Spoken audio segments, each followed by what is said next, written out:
welcome, composing duo Fall on Your Sword. I love your name. Thank you. I think it's fantastic. Really excited to have you on the show. Excited to be here. Thanks for having us. Fall on Your Sword kind of began as like a video art project and then evolved into a band. And the first batch of songs were based on Queen's score to Flash Gordon. So it's actually it's a line out of Flash Gordon, which is quite an obscure thing. Film? Yeah, the classic, not the anti-classic, I should say. It's kind of an anti-classic. Yeah, it's the 1980s version. Way, right? Yeah, totally. I think it's a classic, personally.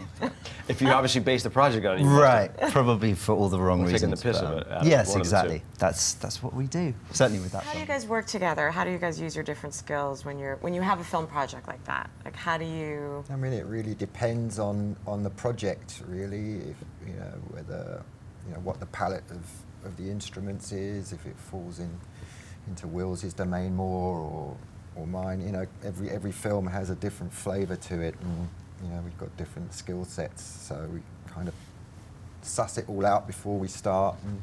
What are your primary instruments that you both lead with? I play like guitar and synths, and I'm more of a piano player, and I started out as a jazz saxophone player, and then discovered techno in my early 20s. And that was it. With some great. I mean, both of you have played with some incredible artists. Yeah, that's been a good. We have a well, Phil comes from he's a veteran of LCD, and which is that must have been what an experience. You're one of the original. I mean, James brought you in really like at the beginning, right? Very, very at the beginning. Yeah. I nearly said no.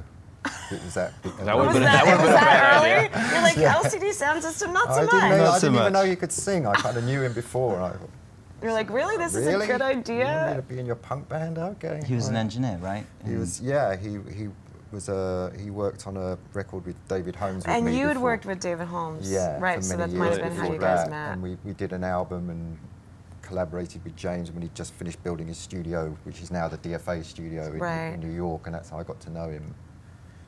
And then I went back to England for a bit, came back, and in that time he'd reinvented himself as LCD Soundsystem. The mayor of Williamsburg. The mayor of Williamsburg. Which is where our studios are.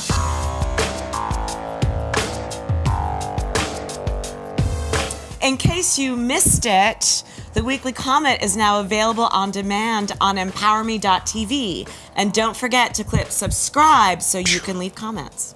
Gotta subscribe to be in the game.